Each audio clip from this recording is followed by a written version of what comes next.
এমসিকিউতে এই কোশ্চেনটা ভালো করে পড়ো। এইখান থেকে আমাদের কোঅর্ডিনেশন কম্পাউন্ডের কোশ্চেন বারে ফিরে আসে যে কোনটা প্যারাম্যাগনেটিক কোনটা diamagnetic, which of the following compound is paramagnetic in nature. তাহলে আমাদের সিএফটিটা আমাদের একটু ধারণা রাখতে হয় এখানে। সিএফটিতে কোনটা স্ট্রং ফিল্ড লাইগ্যান্ড, এই চারটাও আমি দরকারে দিয়ে দেবো, একটা উইক ফিল্ড লাইগ্যান্ড। শুধু এখানে কোথা থেকে আছে না, আমাদের স্পেকট্রোকেমিক্যাল সিরিজ অফ লাইগ্যান্ডের মধ্যে আছে। স্পেকট্রোকেমিক্যাল সিরিজ যেগুলো ডান দিকে হয়, বিশ্বাস করো সিওসিএন, বারবার বলে এসেছি, সিওসিএন NH3 এইগুলো জেনারেলি স্ট্রং ফিল্ড লাইগ্যান্ডের মতো বিহেভ করতে থাকে, ঠিক আছে। যেমন সিএন হচ্ছে আমাদের মেন স্ট্রং ফিল্ড লাইগ্যান্ডের মতো বিহেভ করে। আমি যদি এখানে NiCO4 দেখি, নিকেল কত 3D8 4s2 সিস্টেম।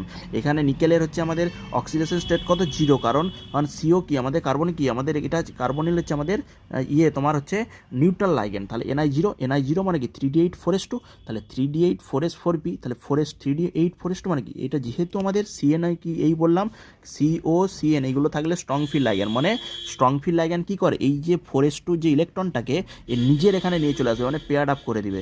এই 3D8 ছিল 3D10 নিয়ে চলে আসবে, এবং 4s2 থেকে সহজেই আমার এটা কী করে পেয়ার আপ করে দেবে। এই যে ইলেকট্রনগুলো এখানে ছিল, এই যে ইলেকট্রনগুলো এখানে থাকবে, 4s-এর যে দুটো ইলেকট্রন এখানে থাকবে, সবই নিয়ে এসে কী করবে, পেয়ার আপ করে দেবে। ওই জন্যই তো স্ট্রং ফিল্ড কী করে, পেয়ার আপ করে দেয়। এখানে যদি ইলেকট্রন দুটো যে ছিল এগুলোকে সব 3D-তে নিয়ে এসে পেয়ার আপ করে দেবে। তার 3D এটা আলটিমেট কত হয়ে যাবে 3D10। তাহলে 3D10 হয়ে গেলে দেখো তো সব পেয়ার আপ, 1 2 3 4 5 6 7 8 9 10, তাহলে 3D10। তার মানে এটা সব ডায়াম্যাগনেটিক। কোনো আনপেয়ার্ড ইলেকট্রন আছে, কোনো আনপেয়ার্ড ইলেকট্রন না থাকলে কী হচ্ছে, এটা ডায়াম্যাগনেটিক, মানে প্যারাম্যাগনেটিক নয়। তাহলে একেরটা হচ্ছে না, দুয়েরটাও দেখো স্ট্রং ফিল্ড লাইগ্যান্ড। তাহলে স্ট্রং ফিল্ড লাইগ্যান্ড Ni2+ মানে 3D8 সিস্টেম, 1 2 3 4 5 6 7 8।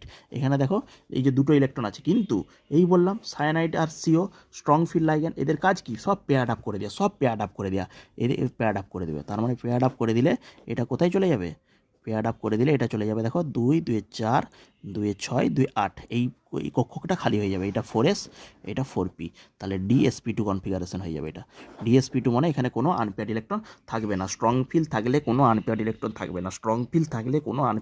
থাকবে না, এখানে এরা থাকলে কোনো আনপেয়ার্ড হবে ইলেকট্রন থাকবে না, মানে এরা কোনো ডায়াম্যাগনেটিক শো করবে না। এরা হচ্ছে মানে কি এইগুলো প্যারাম্যাগনেটিক শো করবে না, এগুলো সব ডায়াম্যাগনেটিক। স্ট্রং ফিল্ড থাকা মানেই সব হচ্ছে ডায়াতে চলে যায়। একটাই উইক ফিল্ড লাইগ্যান্ড আছে দেখো Cl, সেই জন্য এইটাই অ্যান্সার হয়ে যায়। এখানে যদি আমরা Cl করে দাও, Cl করলে কী হয়ে যাবে দেখো, এটা হচ্ছে D8 সিস্টেম, এই বললাম 3D8, এটা যদি Cl থাকতো, তৃতীয় কম্পাউন্ডটা NiCl4 2 নেগেটিভ, তার মানে x - 4 = -2, x = +2। তাহলে এটা কত হচ্ছে +2, মানে হচ্ছে 3D8 সিস্টেম মানে এই যে যেমন দুটো আনপেয়ার্ড ইলেকট্রন ছিল, এই Cl আর পেয়ার করতে পারবে না, Cl পেয়ার করতে পারবে 1 2 3 4 5 6 7 8, দুটো আনপেয়ার্ড ইলেকট্রন থেকে যাচ্ছে, মানে Cl পেয়ার করতে পারবে না। তার মানে এটা আনসার CO পেয়ার করে দিবে, কারণ